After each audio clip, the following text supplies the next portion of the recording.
na ele titi poloka fa nga fa ilo fa la au ma jo ma fa tele la au ia a tele se tu pe ma mai ala nga man via na mau le avano e fa ia ile fo sanga le fama ile asoro na lua o le fa mana tuino le vai ia so le se manga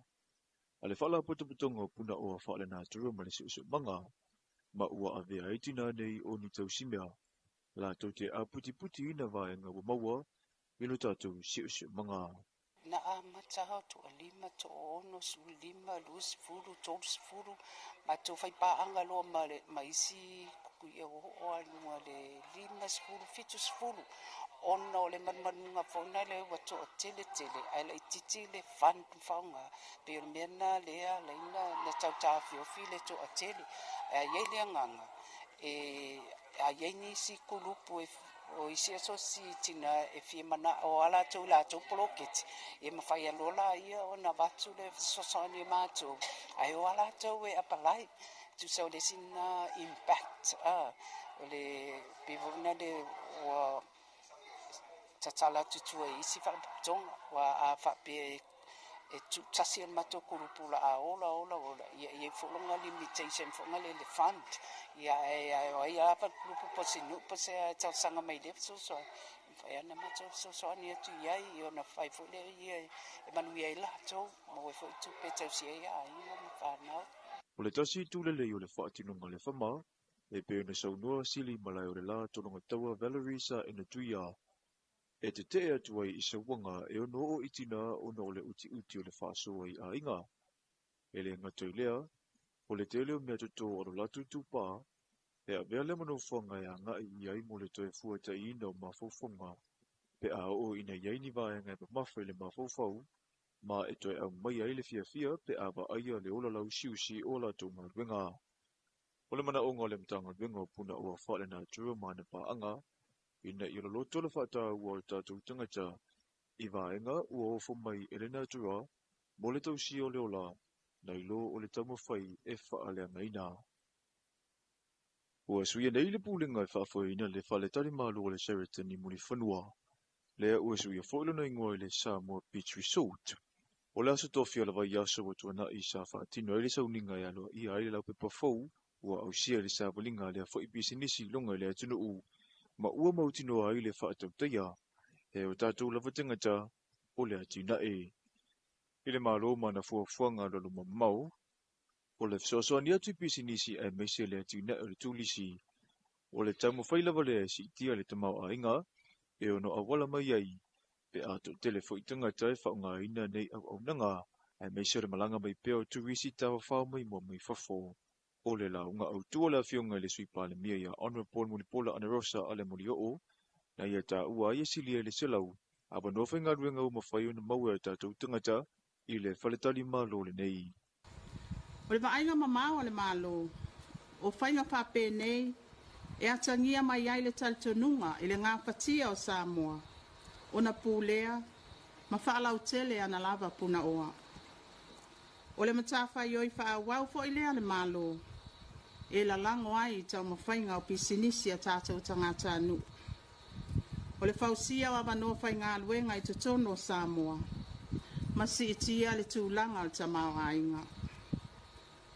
O le ati na e mo tangata ta whao mai whafo.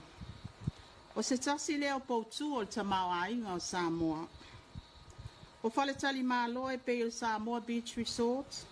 e tā ua tele i le tuina atu o le au nanga au pito sili o na lele. O ati na e umanei, e fisosoani i o tātou lava tangata, ai mai se le malo. O tātou tala fauna mai vai whanua mo le nei fo i tai au, se isi na whapupunga i le auli.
whaafonga mole e kale sia whautrasi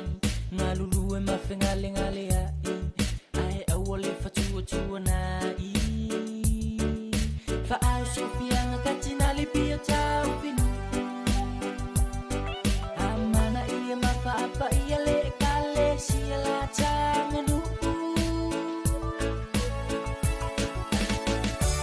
ole tufa mama se itoya fua suta tutaya o se whaafona e kalesia ma Samoa uma luwala awina Samoa e o la whapaiaina o luwhape maaina ua i o whaasao atala lengo le kalesia Samoa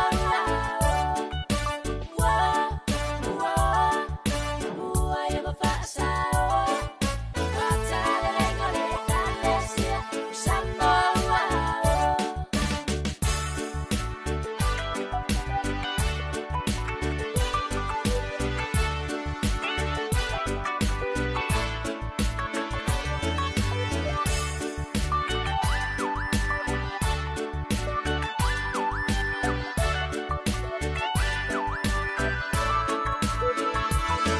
Samoa se i whaataua o le tofa mamau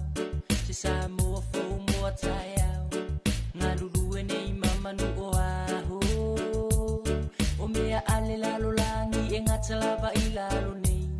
o so o Samoa i le talalele tofa mamau e whai mau sei whaau sofianga katinali pia tau pinu amana ia mawhaapa ia le kale sia la tanga nu ole tofa mama se itoya fua suta tutaya o se whaafona e kalesia ma Samoa uma luwala awina Samoa e o la whapaiaina o luwhape maaina ua i o whaasao atala lengo le kalesia Samoa ua i o whaasao atala lengo le kalesia Samoa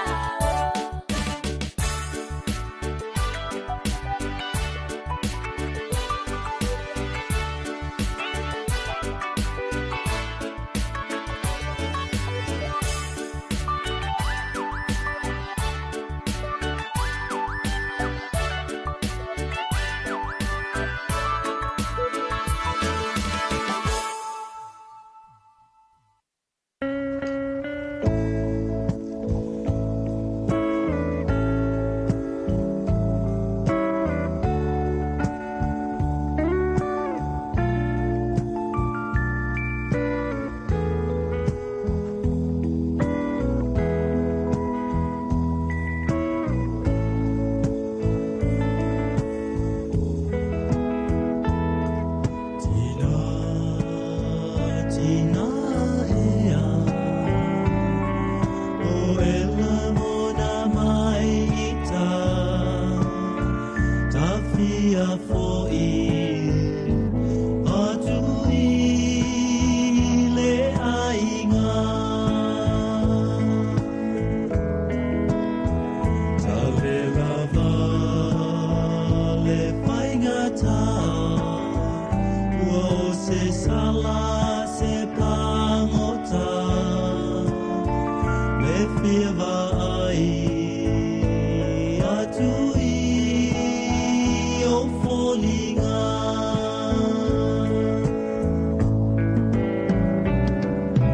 tele mea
you're gonna leave me.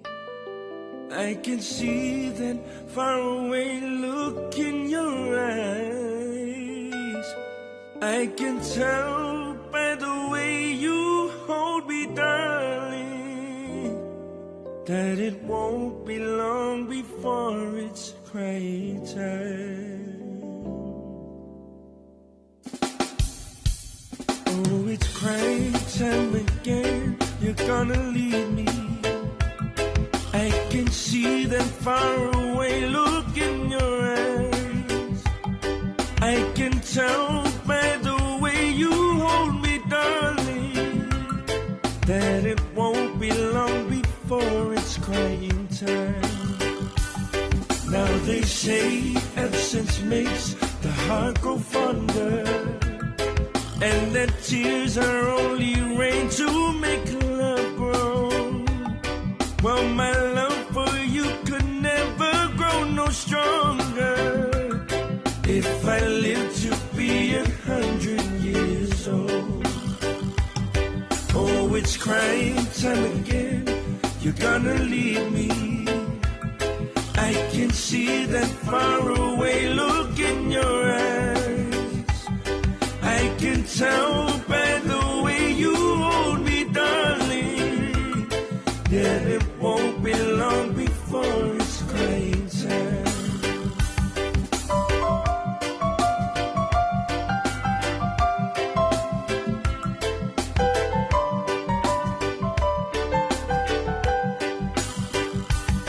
Now you say you found someone that loves you better. That's the way it's happened every time before.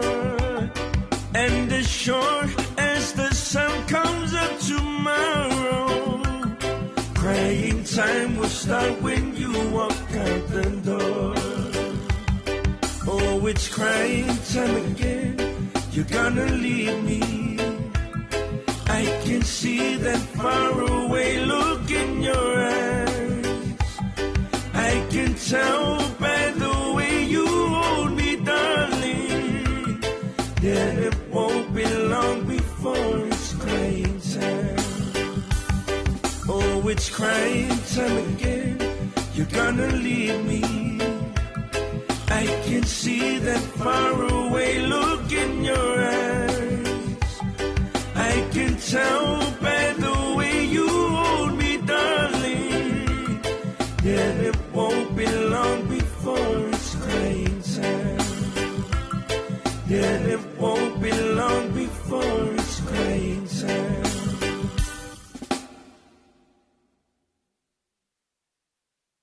Check this out.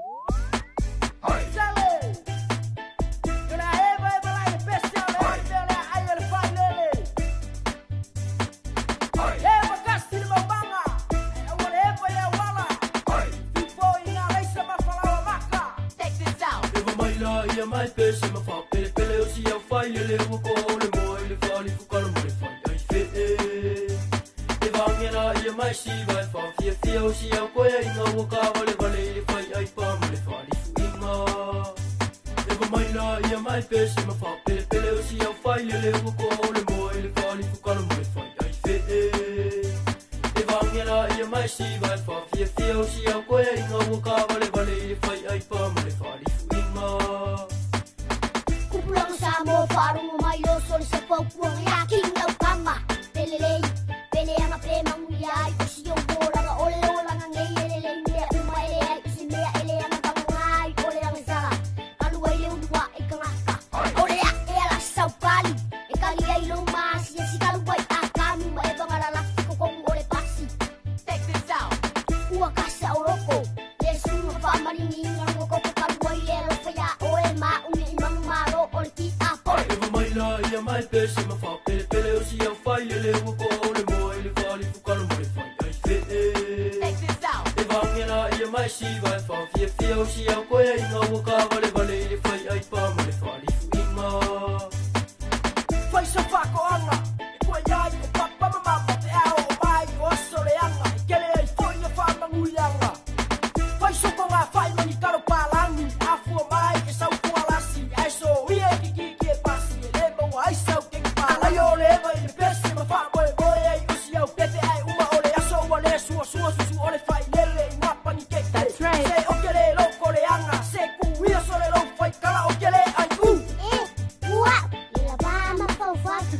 Eva mai la ia mai pese ma fa pele pele o si au fai le o ko le moi le fali fu kalo mai fai ai fe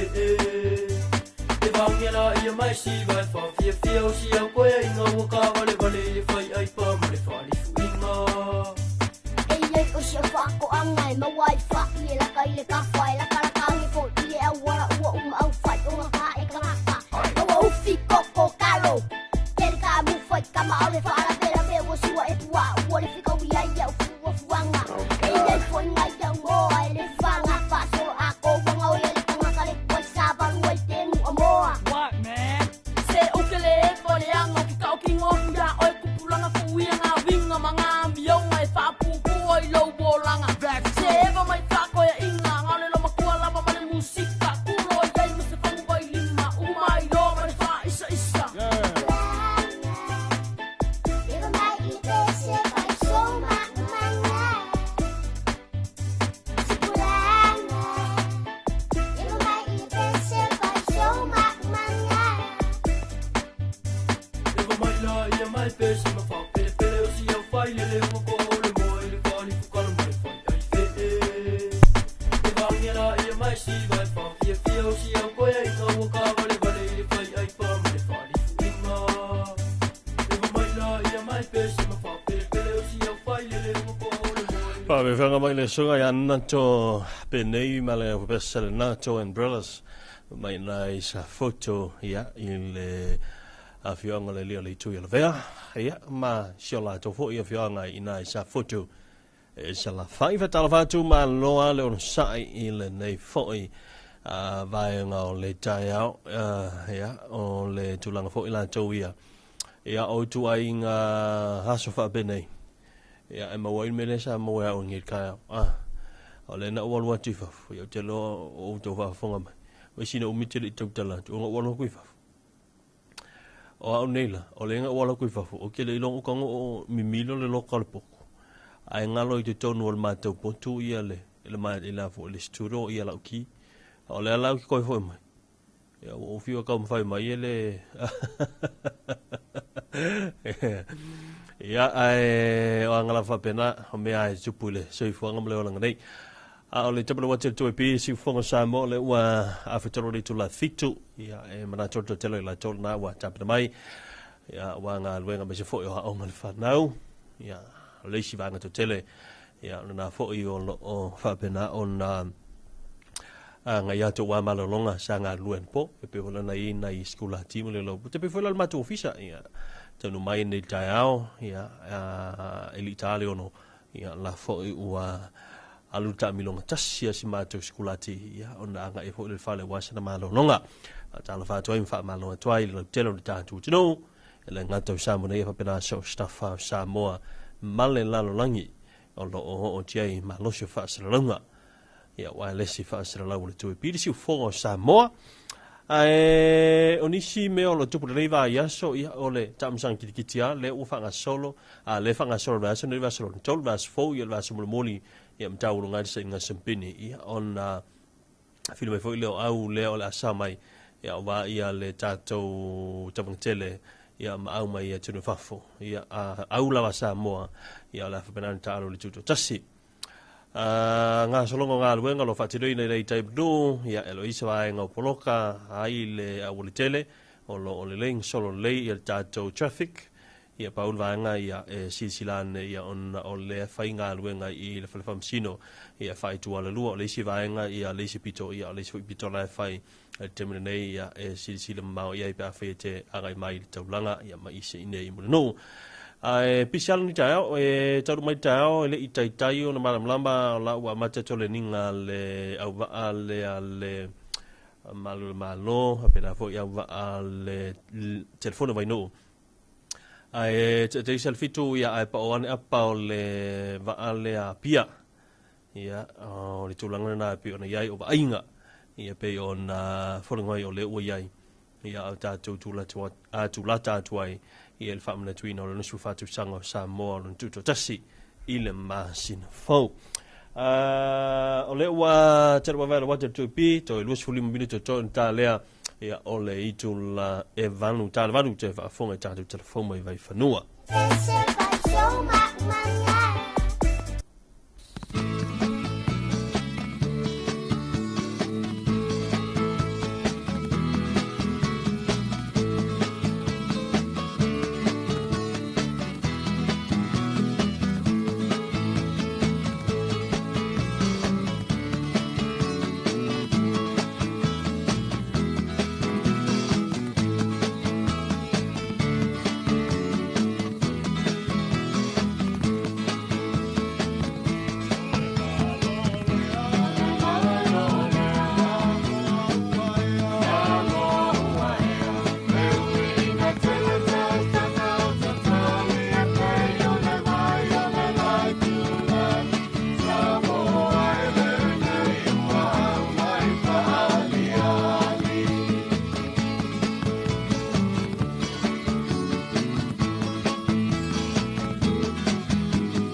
le taia o le tupara wati o le tuapi o le ua tau luas fulibidu le tau na tāle o le valo ia wha malo atua im whajala whātu tumai a TV msila atua a inga na isa tua ia dinan fōi o le tātou paanga masani ia ina i mailo i plauli le sunga mailo longa msila atua a inga tala whātu le vanga o le taia o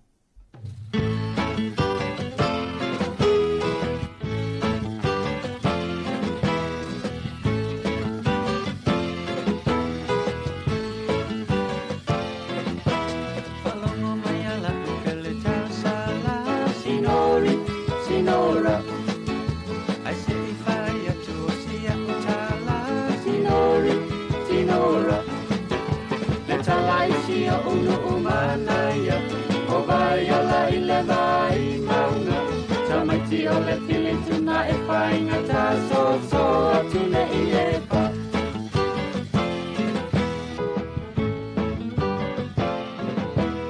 Awala ia e te ata e sinore, sinore. Ai se ilangi atu o sia upese sinore, sinore. Le ulai ia e alo ese, le utia o e isi o uvai. Fili tuna la le tolo ale ma oe ne I ese se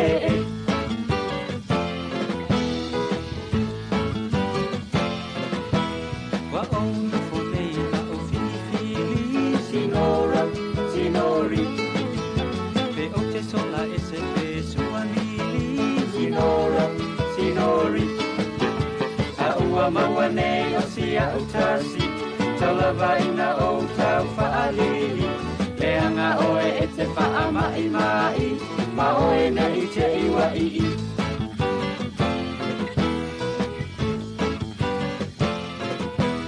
E ata o sio uloto sinori, sinoro Le mautala ua salalau solo sinori, sinoro Ia malia I lau finangalo Ola auli lo wala I malo Lea walu mai ia pati mapo Wa oe me I te iwa malo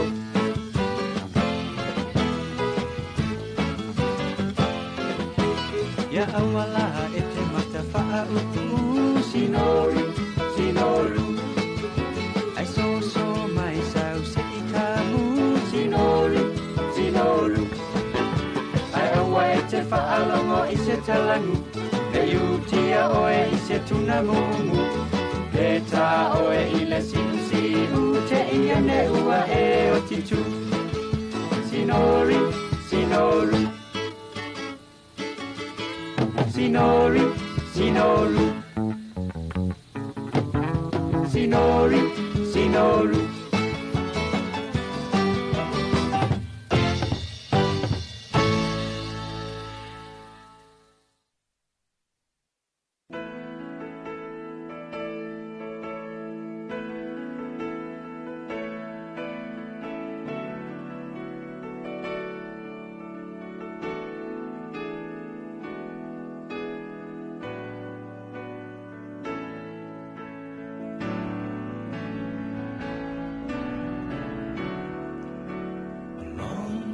Long time ago, I remembered I had a dream of an island in the South Pacific.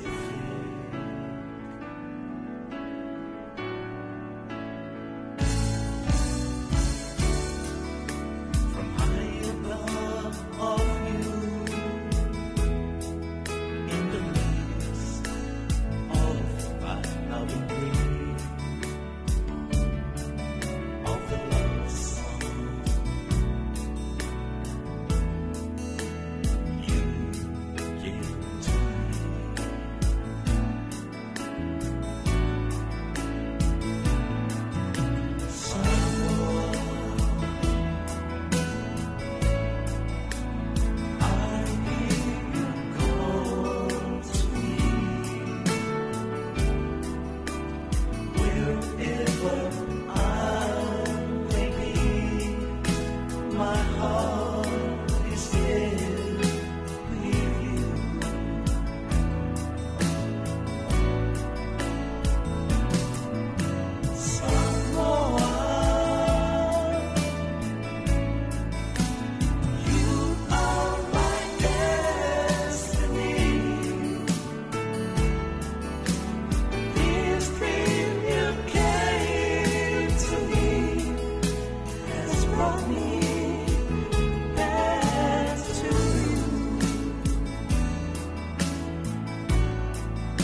Mavaile fa moe moe Zao fa lupe sunga moe Se ana ele ta umai ai Se tasi ua siri lava ai Tani e fa anoa noa ai Le fuga la aulena Olo ua lo valena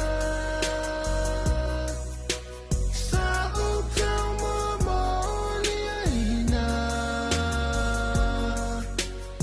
O oi mo ita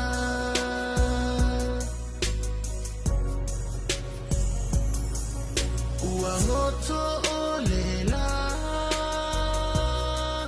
Pea toi sa ua supongisa Pea o toi manatu ia te oe Le fatu sa toto I la ulotoe La upele fia fusi mau oe Le fuga la aulena Olo ua lo valena Sa o tau mamoli aina O oi mo ita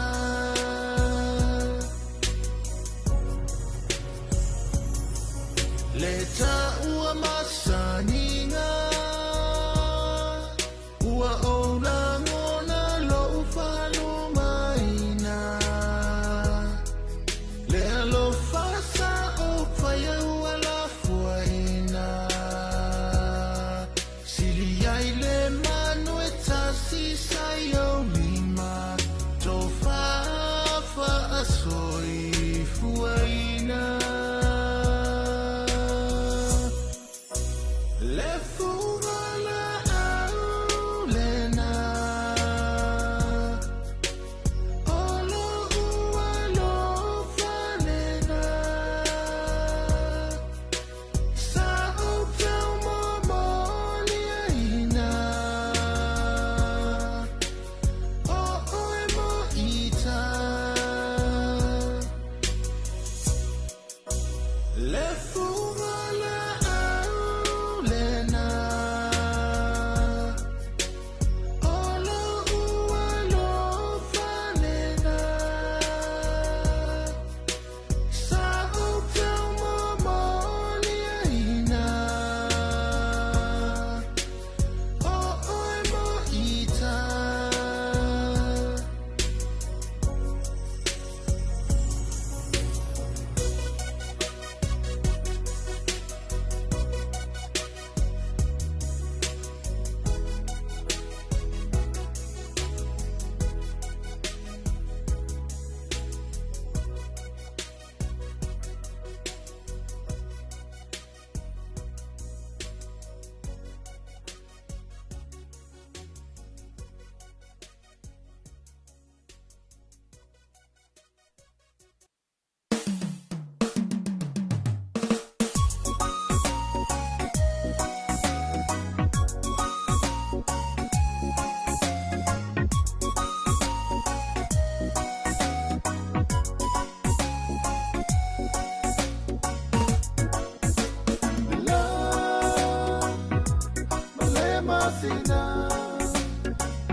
What the top of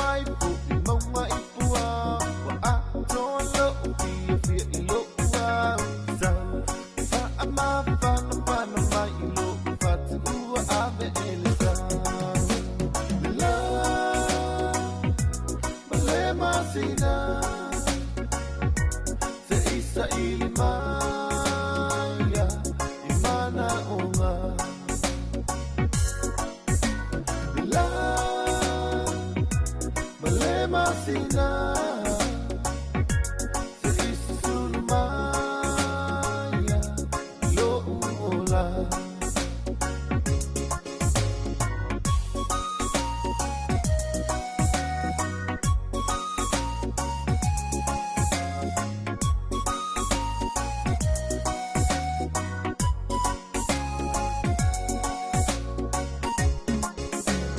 Malama mai wasulungi ai fa apatai lo lo fa ua over ai ta mai o lang on lo mai vai sa ili ili matau fa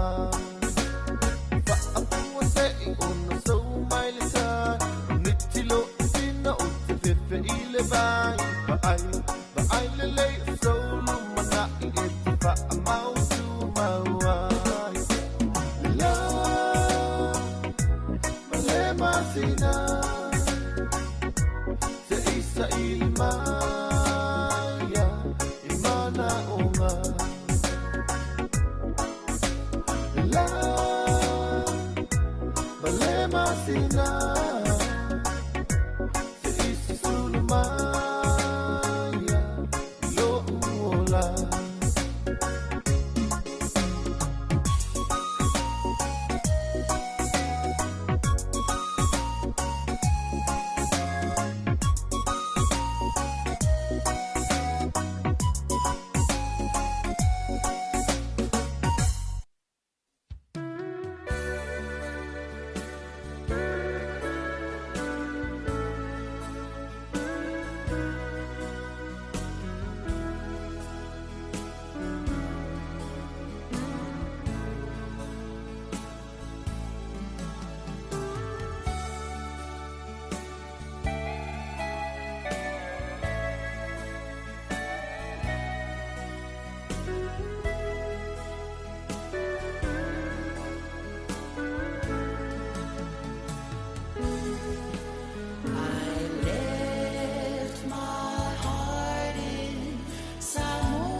going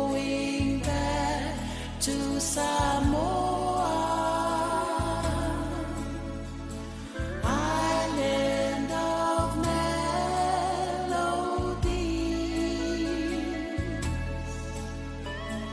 There I met my first love, and there he's waiting for me, calling me back to my dreamland. Neath the tropical skies, I must return to Samoa. Return to paradise.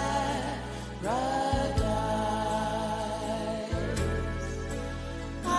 must return to Samoa. Return to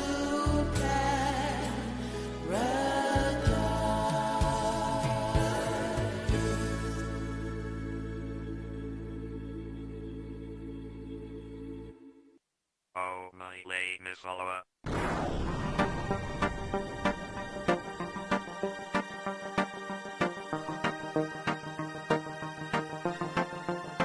Oh, manene follow my fala lima, chula imai maasiva siva, asoy ya tu ole musika, pa filanu lanu wa iya fika, isi mai awa ete malone, fai iya sangale mulepo, vai fai sina malolo, ai awa lefu siya ile maso. I said, hang up, Nifolo is on the line now. Ease up, better listen to me right now. Here I come, here we go, never wanna stop. NIFOLOH feeling rise. If you need me from the streets, from the chest down to your feet, and if you got me from the floor, you can ask me for more. From the city, would you like to turn it up high? Let me call everybody, oh my, oh my. Manene follow my fala lima, chula imai maasiva siva, asoy ya tu ole musika, pa filanu lanu wa iya fika, isi mai awa ete malone, fai iya sangale mulepo, vai fai sina malolo, ai awa lefu siya ile maso. Shake it, shiva my, do it up and down. Jump, and touch the ground. Here comes the music, fight my your feet. Shiva fear, sale fight me ika. Keep down your arms, it will never let go. Sweet my yo, fight or sao malolo. No worries, it's a thing that Jesse vai. But I didn't tell I live all out my. Oh, manene follow my fala lima, chula imai maasiva siva, asoy ya tu ole musika, pa filanu lanu wa iya fika, isi mai awa ete malone, fai iya sangale mulepo, vai fai sina malolo, ai awa lefu siya ile maso. Oh my, are you feeling alright? Hold on everybody, I'm still on the line. Now together with the crew of the 8-hour production. Fiti Polo Riparona, no one can stop it. Sa best if I take to find my 8-hour sikit. Kung says si low to find my 8-hour it. All you have to do, yo, is just let me know. Let the need for long boys mess up your Oh, soul. manene follow my fala lima, chula imai maasiva siva, asoy ya tu ole musika, pa filanu lanu wa iya fika, isi mai awa ete malone, fai iya sangale mulepo, vai fai sina malolo, ai awa lefu siya ile maso. Shake it, shiva my, do it up and down. Jump, and touch the ground. Here comes the music, fight my your feet. Shiva fear, sale fight me ika. Keep down your arms, it will never let go. Sweet my yo, fight or sao malolo. No worries, it's a thing that Jesse vai. But I didn't tell I live all out Oh, my. manene follow my fala lima, chula imai maasiva siva, asoy ya tu ole musika, pa filanu lanu wa iya fika, isi mai awa ete malone, fai iya sangale mulepo, vai fai sina malolo, ai awa lefu siya ile maso. Oh, manene follow my fala lima, chula imai maasiva siva, asoy ya tu ole musika, pa filanu lanu wa iya fika, isi mai awa ete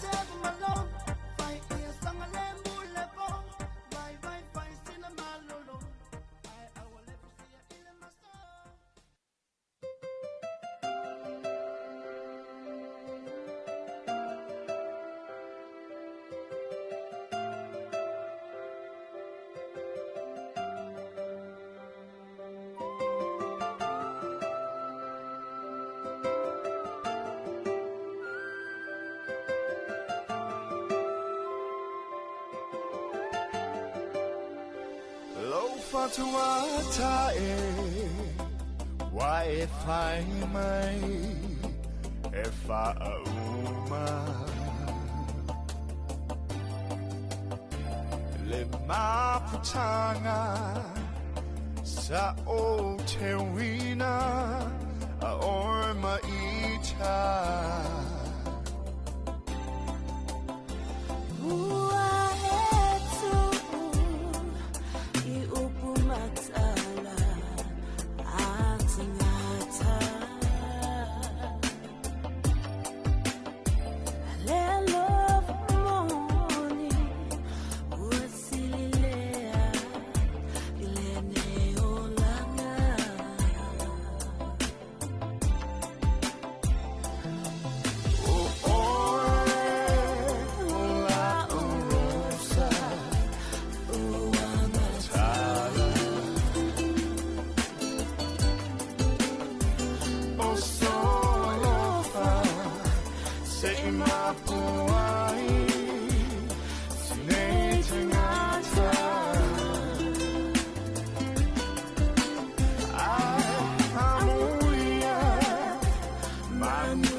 Talofa lava i nei tae awa e alo mai o se whapoponga o talafou mai vai whanua.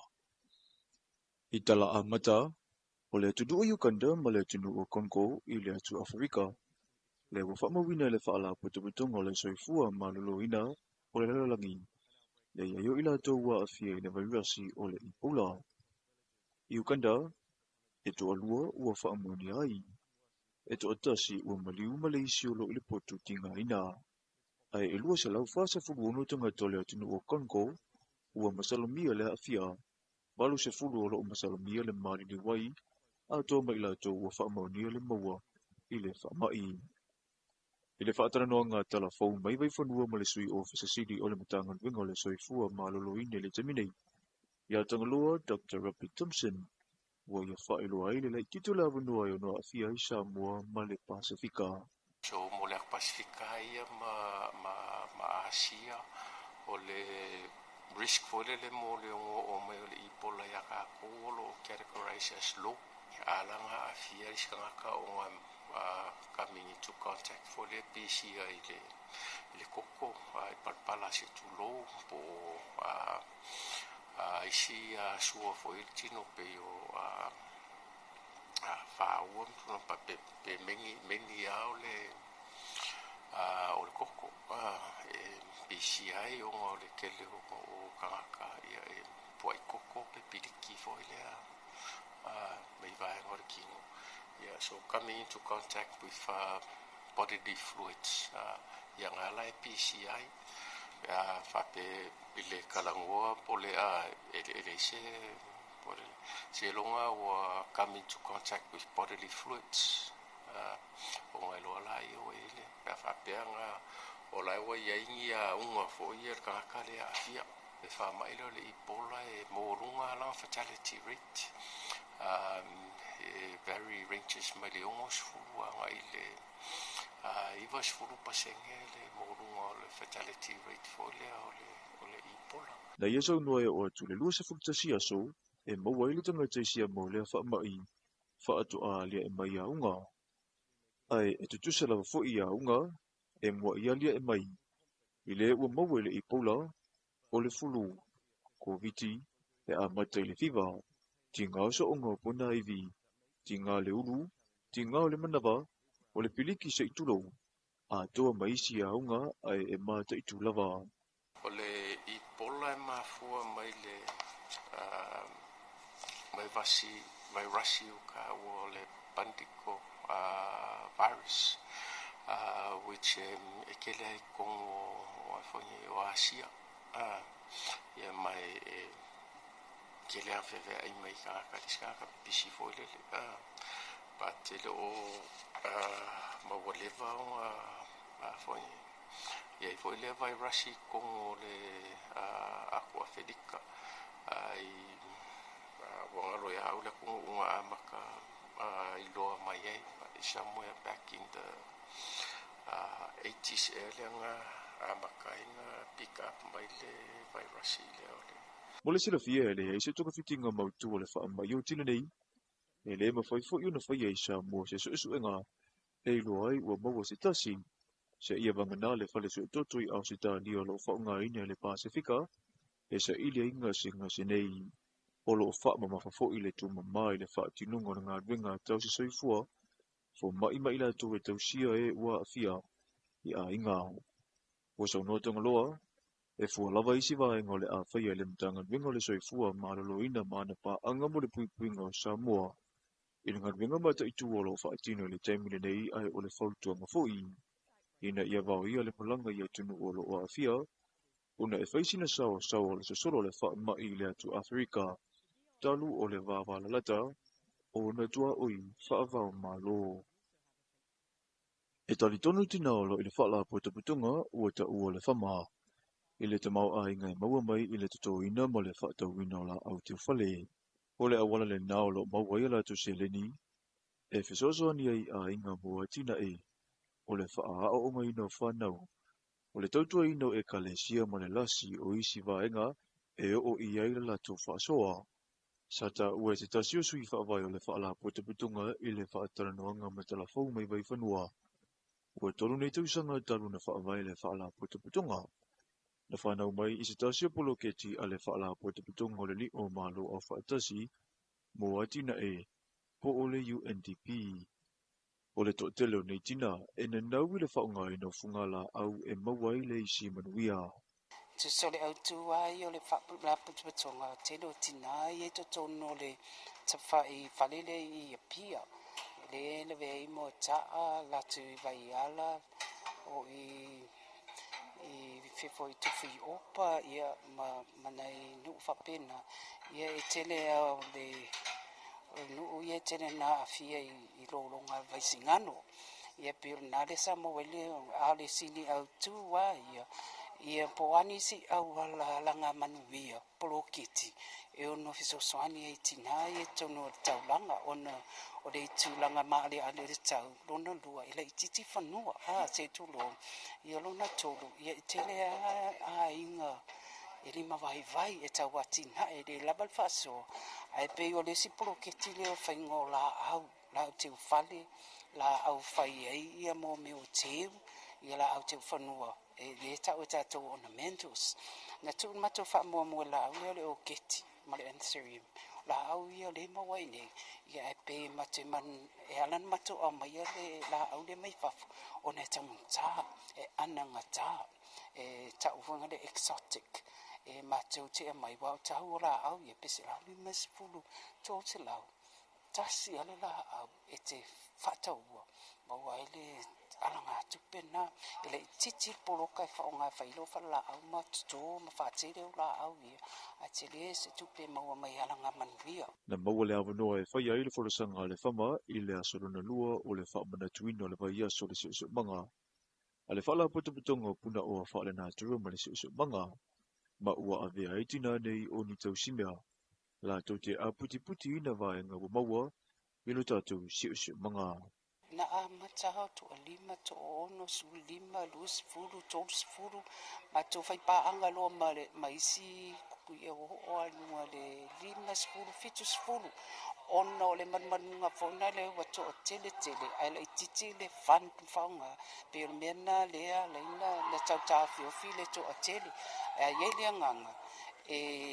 a yeni si kulupu o isi aso si tina e fie mana o ala tau la tau poloketi e mawhai alola ia o na watu le sosani mātou ai o ala tau e apalai tu sau le sina impact o le pivona le o tatala tutua e isi whakaputonga wa a whape e tu tasi an mato kurupula a ola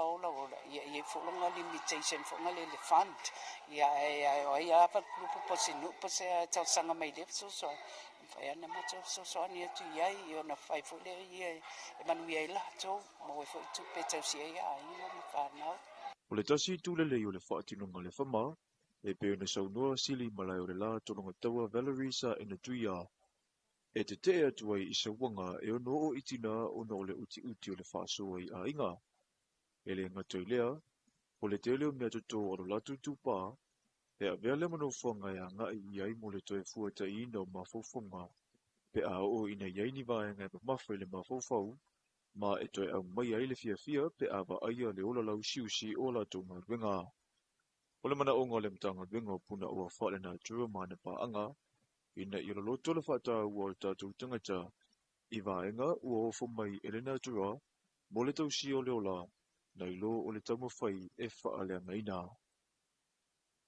Ua suia nei le pūlinga e whaafoina le whale tari malu o le Sheraton i muni whanua. Lea ua suia whailona ingoa i le Samoa Beach Resort. O le aso tofi ala vai aso wa tuana i sa whaatino e le sauninga e aloa i aile lau pepa fau, ua au sia le sa walinga lea fo i bisinisi longa lea tino u, ma ua mautino a ile whaatau taia, he o tātou lava tangata o lea tina e. Ile malo ma na fuafuanga lalo mamau, o le fsosoani atu i bisinisi e meise lea tina e le tulisi,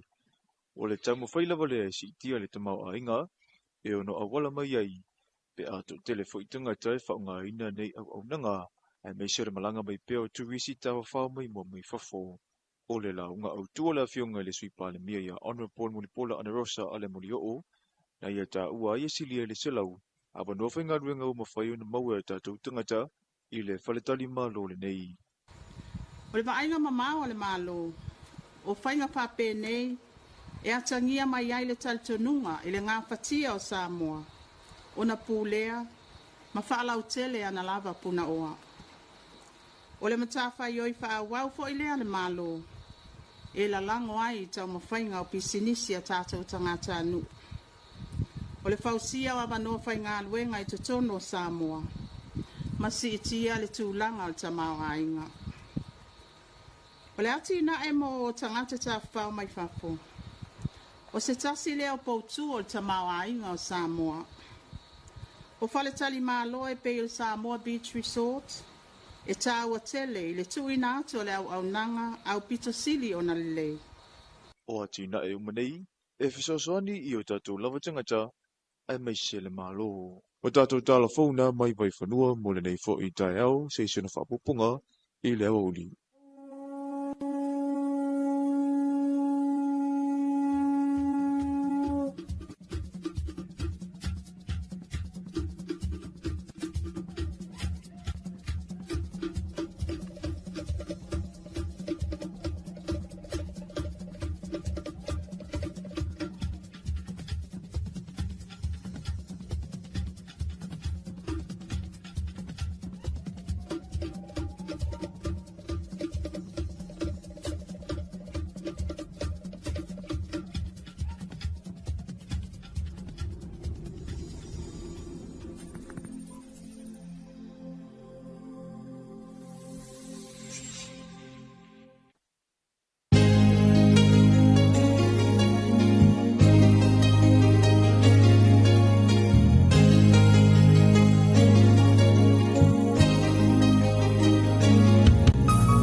Vanga mai le wabasa le tatiana fe mai o le te ufunga la au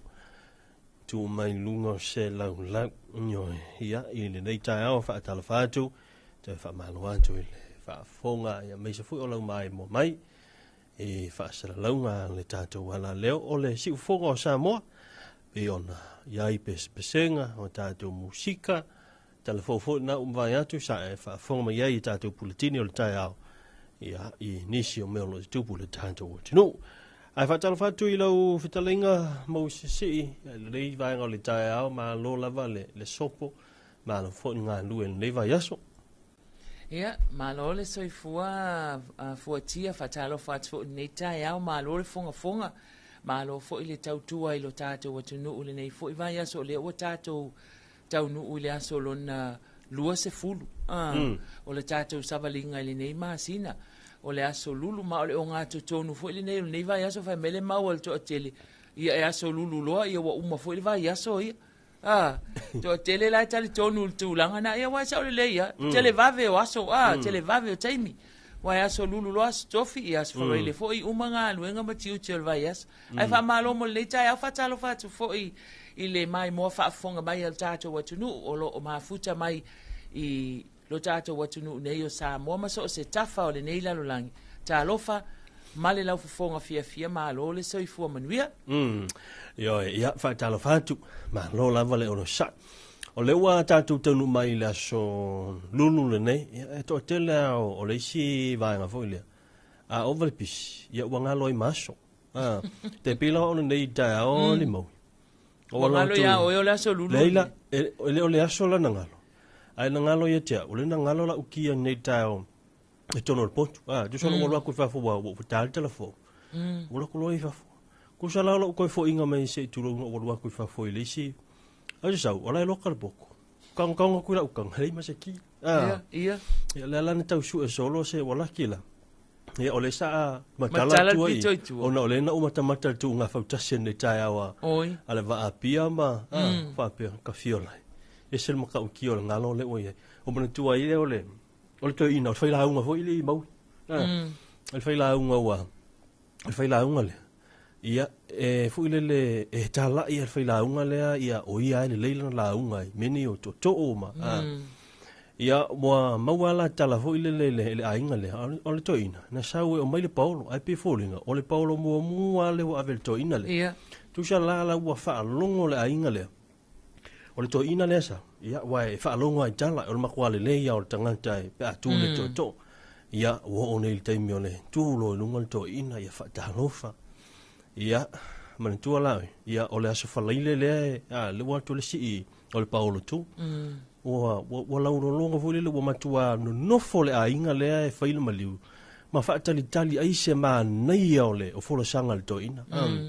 ma ia lau tō wha, ka ule le sua whole o le ainga. O le aso le nei. Ia whape ngā la ia. Ia alau whape la inga. Ma ka uki angi upu le la. Mai, lau tō wha, o le aso le nei. Ku wha lua. Ia. Tō sala le wha tōlu. O makua paso le ko inga ma whauwhopo angi si upu le la unga. Mai, o le aso le nei. O le aso whaleile.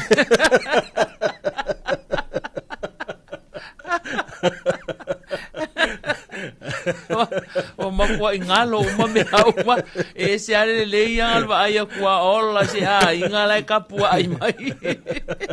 e malo tia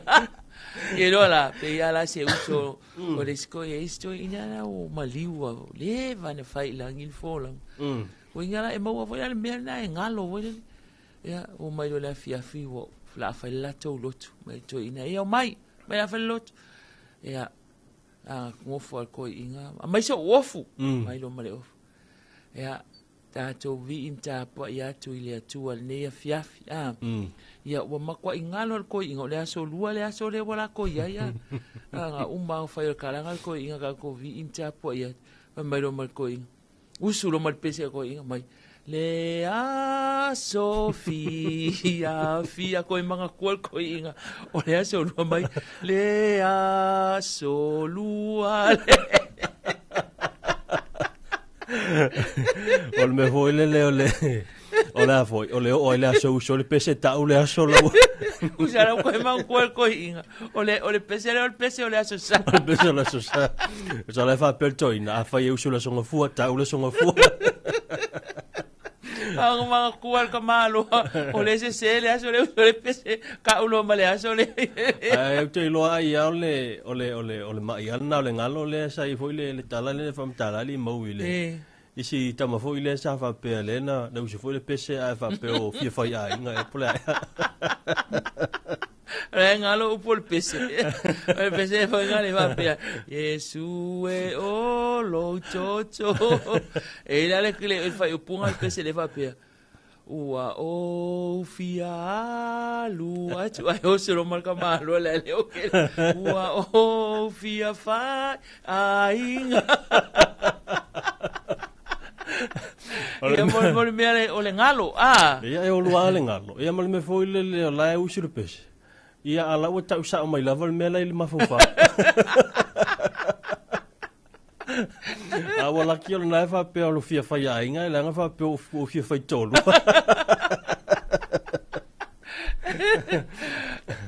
ia paula vai fa pe ngani o langa wa amba ta fo inchacho o me o ngalo le la wa fa matala ne le ngalo o lauki a te mila o fai ngā ruenga fo East Tene fo ile o Rosie o ngā lewa e te o maiti a wa no fo Rosie i te mia o tautua e ro o e pe wha alua e anga o walu ta avale o whaalong mana kiu kia ku Rosie le awa uri nga umao le lancha Rosie sawa o loma tua ki re mai kwa mai mai ole tu e pine pe si fonga o Samoa te mi o tātou nu le July wha ala kwa ka sulua o le isi taimi e foi le ngalo a o le ai o loka mafofo kai peila o ngafia ana fiafi o itala tora nafi o sawa la o anafia le o sign off o te saula was futa 10 minute o te fitu ano ia failo mala utala o te losa talie me foi ma ima mala utala ia ola tatu tau ma vai al te mo le wati le wai fitu minute o te futa ile po Afko aki elfik kusu. Ia, ole me foi lele ole fai kala mo kwa le iso ka mafo fa pa ole me mai. Ko ia ole fai. Ko ia ka kai me alu ese mai ma na vai ia ma lo lava. O me atu. O me atu o le aso ma me atu ai. O vai aku le akara upo e mai wa si le va ale tolo lungo le o ka to sale ai ngai mai pia lo na winga. Ia le atau sa ilia tu foi la se taimi fo tia e mawai se so ta inga ma le kapten il tolo ba le wo mai ka mai ki sala fai e o mai nei se i a fai la to ko le ninga i nei le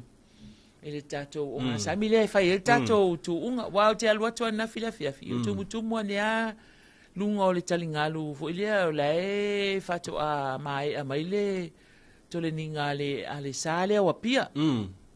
ha usau foi la nel tai la foi fa pena la po ata to tele na ile fa sanga i malfonga fa leon o vai tu la tele la po na u mele tu pe o fei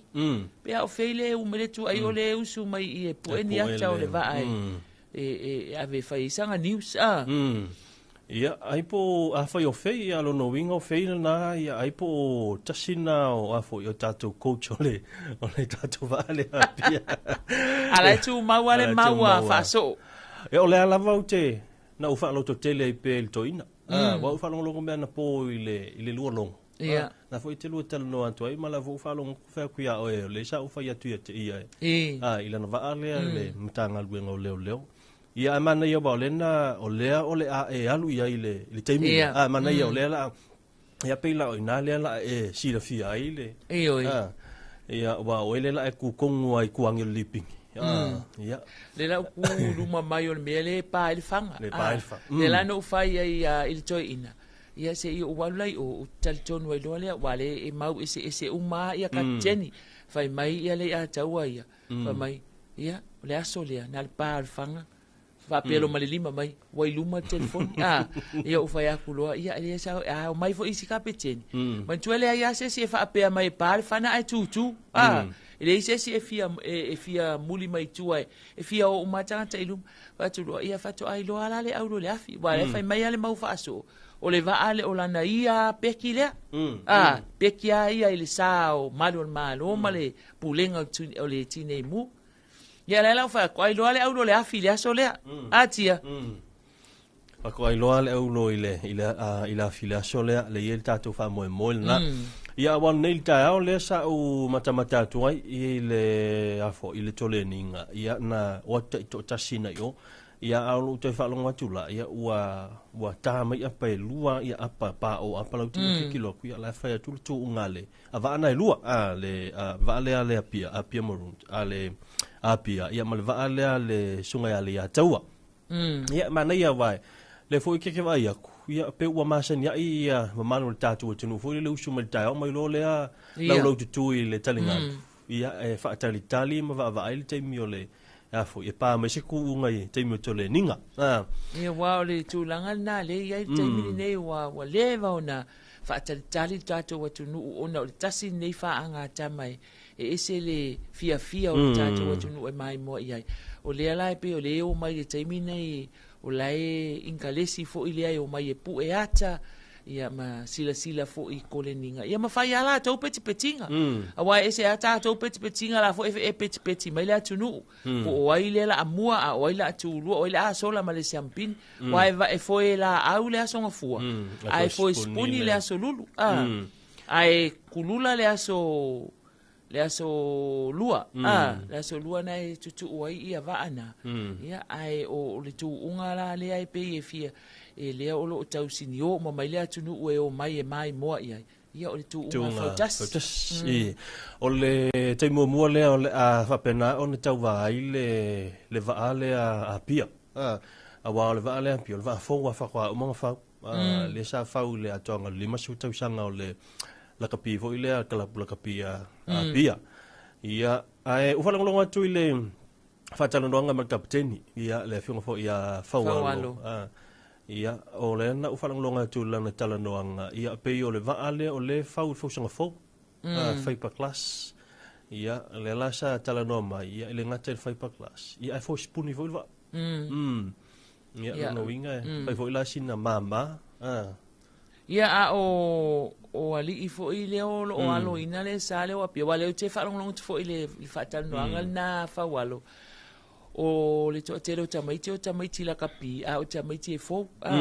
o la ia ile au tu wai fo i sa alo mua le o le sale o le afio anga opia e kione sina ma litorina ia peita ia o le to tele ia o ila to le fato atango le fo ia mantua fo ila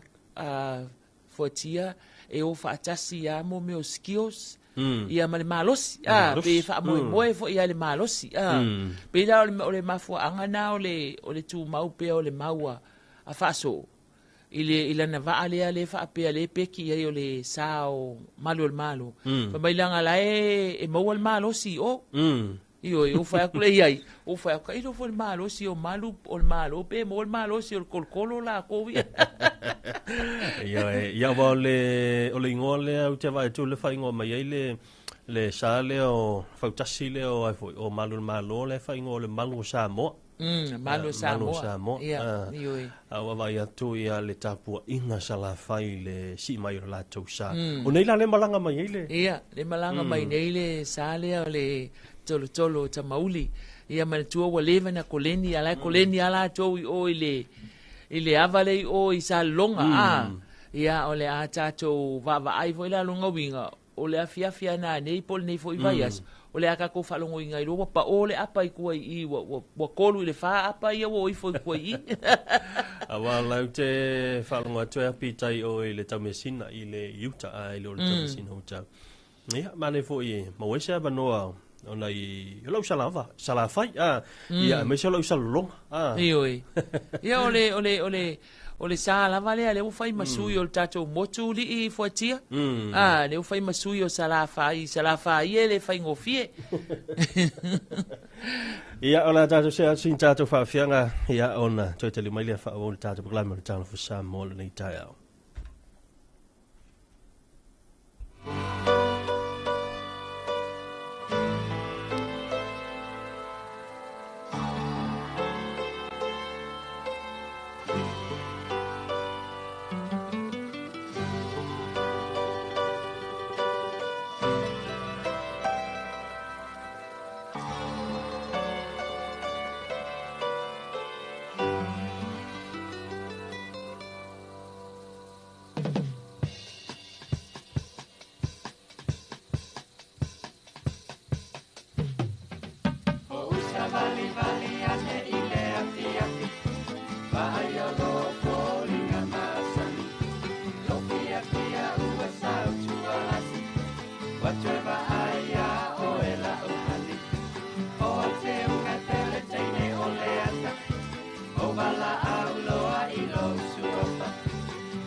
salafa ye ele fai o fia aka aka fua ele mari e ka ua te alo ka fa ano awa o ma ko fo o isa ai fo ine e ko akama ai ule o wala mai e sia ka amala mala mai nga e meni fia fia ai fo I ma frank mole e nisi fo I kai ka ke fia akai e pe e fia sio e a ola mai ka ke alu aku e fiu fo e ku ele fia pe de molimu awoi salafa ye ele fai o fia aka aka fua ele mari e ka ua te alo ka fa ano awa o ma ko fo o isa awoi salafa ye ele fai o fia aka aka fua ele mari e ka ua te alo ka fa ano awa o ma ko fo o isa e I kau o mai la ole ba ai pusi leo leo e fa asilo ala pe kimu pela ele fo ai ole be ala le ko ke le o do mai ma o se mangaki e ka akia ai asinga kasi ilunga ole wa o sa mai ila mai e karia fia fia ai fa akele pe amori o akia awoi salafa ye ele fai o fia aka aka fua ele mari e ka ua te alo ka fa ano awa o ma ko fo o isa awoi salafa ye ele fai o fia aka aka fua ele mari e ka ua te alo ka fa ano awa o ma ko fo o isa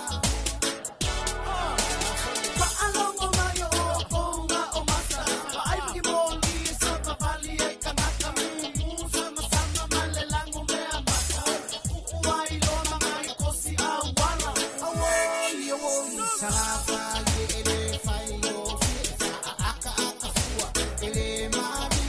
e ka ua te alo ka fa ano awa o ma ko fo o isa awoi salafa ye ele fai o fia aka aka fua ele Whanga mātako whima siu whonga na sunga ya Mareko pai la te teru e u whai langi le wholanga le futamari pesa la tenu ia au le lawai te tangi malie ia lone si whonga mana whatunga ia piona i le whawhiwhianga na ia o salafa ia le whaingo fia le mea ngi e oi sao le ia upol pese salafa ia le whaingo fia whatalofa atu i le tofaya tapsoa ai o lai whaafonga mai oi tase o le mea o le ai whangasolo le liki kirikiti wa tapsoa ma le si vaenga na o lo o whaamapopoa fo il taalonga le nei tasi na taalonga o le ai whangasolo le mai asole nei fo atia le aso fo il ai o te sau nei tai au i o la wanga I mai le awal matou nu o le tu pawali i o te le o loa la po o fea le au le la tau te ta alo nei ma le whanga solo ale liki kirikiti o le kirikiti wha Samoa mo le tutotas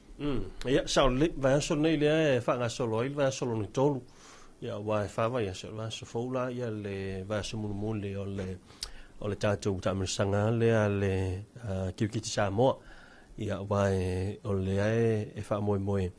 ia o le a wha pena o na au mai au ia o le a na sao mai lunga le I le tauanga lava ia Samoa ia e wha pena o ni ta alo ma au ia mai fafo ia leo le amalanga mai ia wa le wha moe tele o le tulanga fo I pe ona iai le nei va yaso ia le fo isa tala no atu I lava o le whanga solo lava fo ia porklame ia ale tātou vanga fo I le wha putonga leo lau tustala lau wha lau Samoa le chores ia wha mana tuina ilo la tau lima su tau sanga talu o na wha vaile fo I wha putonga la tenu Ioi, lima sutau sanga le Jaws leo lo whaanga solo le vai aso nei. Ia whapea fo I ma le whamina tuina, ma le whaata waina o le vai aso le si o manga I lo tātou atunu. Tele nu mafio anga o lai ngā lulu e le taimine o le ana le la le malu o le tai au le tapena ina o ta whaala whaamamale la pisi ma leo taota i wa mata fo iona ma aia wa toe tui ia mo meo fua fo ie i au tafa o le awala o le teu wina o nu mafio anga ia awale fa moe moe leo le tatou waso o le tatou a tuto o tasi le ono su fata usanga o le malo tuto o tasi o Samoa o nisi na vaenga lai fa nga solo ia wana a mata le vai aso le si o manga i le fa mama ina o le tatou taulanga ia pia le safarailen te anei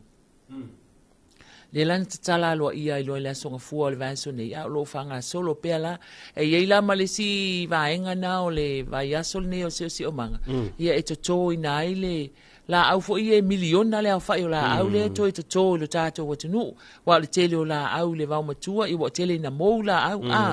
ia tasila na vaenga ta ua o le fa tino ile fa ta wa ina o le vai aso le nei o le si o manga ia maua se avanoa ia to sa la e pina fo ia le nei vai aso a o lo sa fo le na ile tulanga lo ia le fo le vai aso le si o manga ia po le tau fai fo le o le sa fo le tatou ile mengir ka fa le ia kilo ka position manga ua ke le longa afia ia ona ile ngato swinga mali alon tau ia nga ruenga fo ka ko le ko le anga ka position ma Ioi, o tatou mea ia fai e tue whaaleanga ia tatou si o mang. Ia mantua o aso la fuatia, sa ia le aso whapitoa al mtanga luenga o whatoanga. O le aso o le aso tō la au, po le abadei. Ia, o le tele i o na ia matou la au la ua pepe o le utoiola. Sa to e stoia ina le taimile na o le aso whapitoa na o le tā ua i o le aso. Tele o le la au o le tī polo, o le ulu, o ia o ma le tele o isi la au sa to ina i lea taimi fo i mai aso whaata ua ina i nā tau sanga i tele o tua na. Ia lea la e lo o whapena fo i ona to e whaatino ina i le vai aso tā ua le nei o le si o manga o lo tātou wa tunu e pefi o na ia le whaatala noanga ma le ofisa sili o pūlenga i le vai aso ni se ima vai atu nei. O le aso sa neila, ia o le aso whanau le o le mato e ka le sia. E aso whanau whaatasin mato whale sa ma le Jaws. Ma le whalaputonga le autu stala wa le ato ai fo le mato iupeli auro limas fulu tau sanga. O le malu tapua ile ia ine le ala e whaile lotu ma le ainga tele ile aso sa. Ia e wha amanatu ina aile limas futau sanga. Talu ona wha avai mai le malu tapua ile o alo lotu ai nei o mai le taimili nei. O te alo hoi la o se wha moe o le pau mai ai telefo tam whana o nu. Maseo le kale sia. Au te alo hoi o le ua tala whea unga ma le tawalunga i o le fono hoi le kale sia whakasa. Tala whea ngai le lei ma le fono tanga. Ia o telefo i o alo matama whana o le nuu. Ia o la e usu fono mai. I le fono tele nei le kale sia whakasa. Wa le o toi mamau wa le toi lua aso. Toi tolu le aso nei. Ia o na whamai. A fo i lea o le fono tele le kale sia. O lo o usu ia le nei. Fo i tau sanga. Ma le nei va i aso le masina nei o me. Ia e manatu tia ona o lea ua tulata fo i le taimi o le tātou por kalame whaatulanga ina. O tātou talafou i le ngangana Peritania. Mai le walesi whaasalau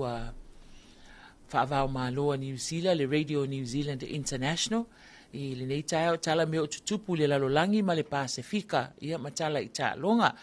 Ai o le tau se fulu tae au nei fuatia. Ia o le awhaatasi mai fo isui o le ofisa o le komisi o whainga pālota le OEC. Ia mo le tātou whaatala noanga masani i le tae au nei. Ia ai manatu Samoa, ia manuia tele lava, ia le tātou le aso le nei, le aso lulu, le aso luas fulu o le masina le nei o me. Ia utou ngā luenga tiute, ma whiau o whianga iai, lava singa o whianga i ma Samoa, le ngatai Samoa nei, whaapea fo i le lalolangi i fafu. Tātou toi whailoa i tātou whaasoa i le aso atai au, ai mo le taimi nei, whaasoi fua ia.